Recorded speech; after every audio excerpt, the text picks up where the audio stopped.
It is 1:15 a.m. and I just had a deep dream. It was it was pleasing. It wasn't fun, but it was a pleasing vibration to my spirit. It was based on genuineness and forgiveness.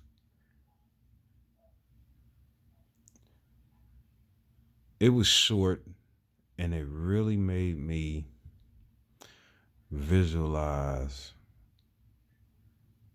and reflect upon a relationship I had in my life. It was with a dear friend years and years ago. Well, at least he was a dear friend to me. But it seemed like the whole time he was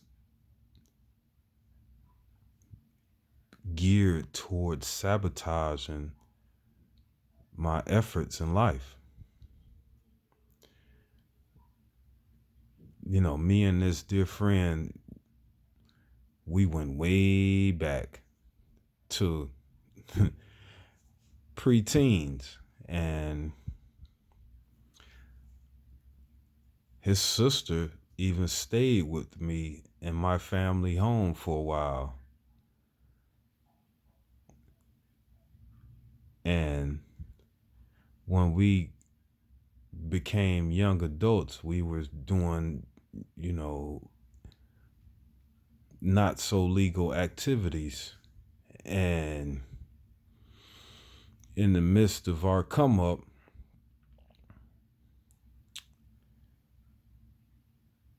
he had turmoil with another neighborhood.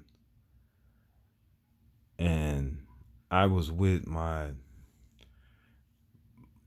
significant other, my lady, and I was real drunk in another neighborhood, and he rolled up with a car full of, heavyweight tools, him and two other guys, and was,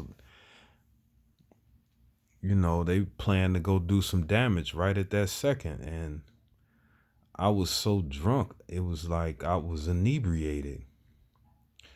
And I told him I couldn't go. And it was like that set him against me, where, he started stiffing me on deals, and he even sabotaged my connect by getting word to him that was fictitious. He don't even know I knew all this, but hey, he's gonna hear this, and he may cry. And then to go on further, he like attempted to get me drunk in a certain way, and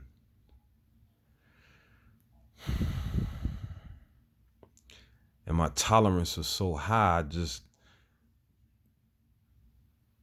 downed all the alcohol he dared me a few $100s to drink.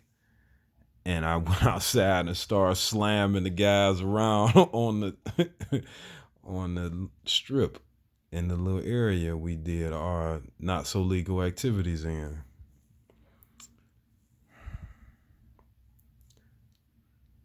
And then came,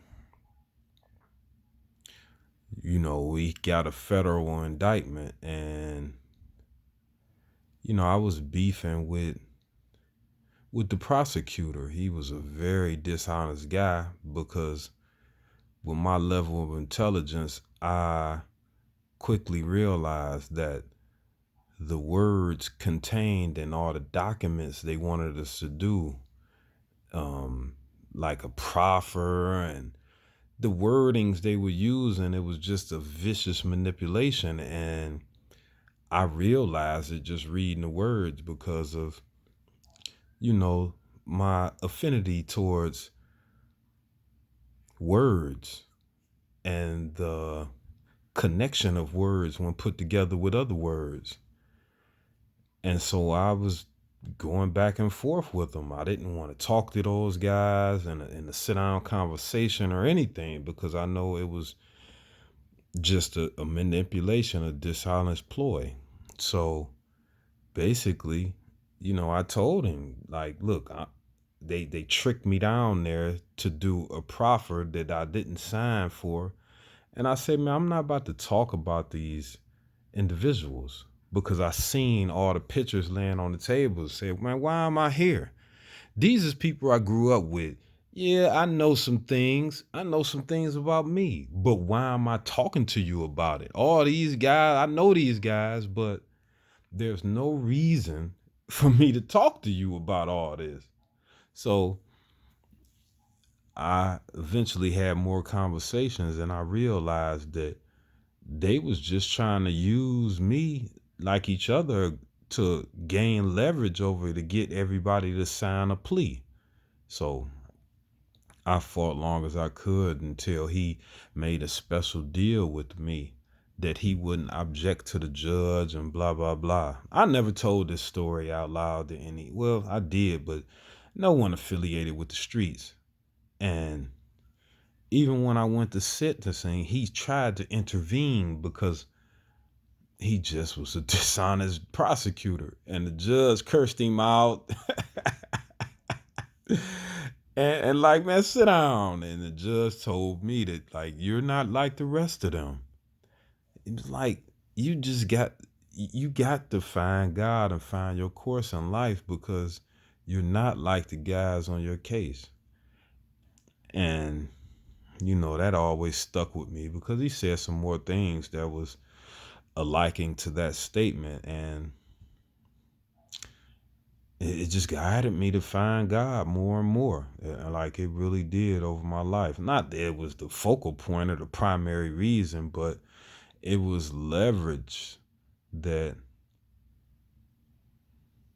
like other things in my life, when people knew me, like I've been knew that our society knew who I was behind the scene and had been tripping me and doing things my whole life. It's just kind of humbling making this recording right now, and I'm gonna hold on to it for a while to see if God really would approve of me releasing it. Because during the course of all that, the loyalty that I'm speaking about, I could have never even told on this guy, even though I realized all that he was doing to sacrifice my efforts in life, to rob me of my money, to help me, to have me, destitute. I still couldn't pull myself to like give any information on him.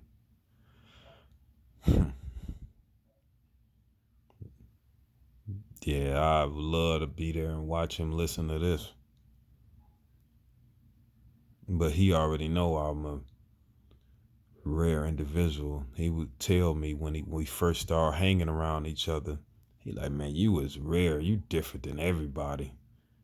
He used to tell me because he an intelligent fella himself. I've been doing well for himself and the cesspool we grew up in. So I guess it's important to forgive because in the end you're gonna come out ahead. You're gonna prosper. The law of the land, the God, he gonna love you and he gonna allow you to rise.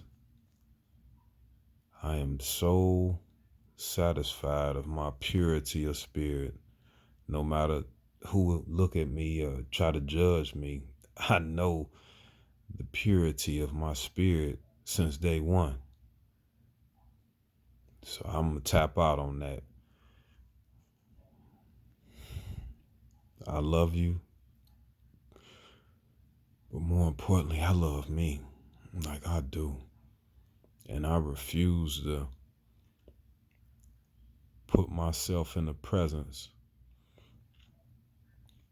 someone that's going to booby trap me, try to hold me back in life, go behind my back and gossip for me about me. Like, I'm not going to just be in your presence. Definitely not because I'm afraid. That is not the case.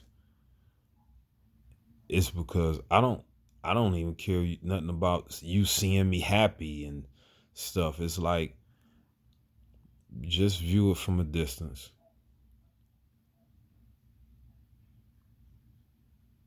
Just view it from a distance.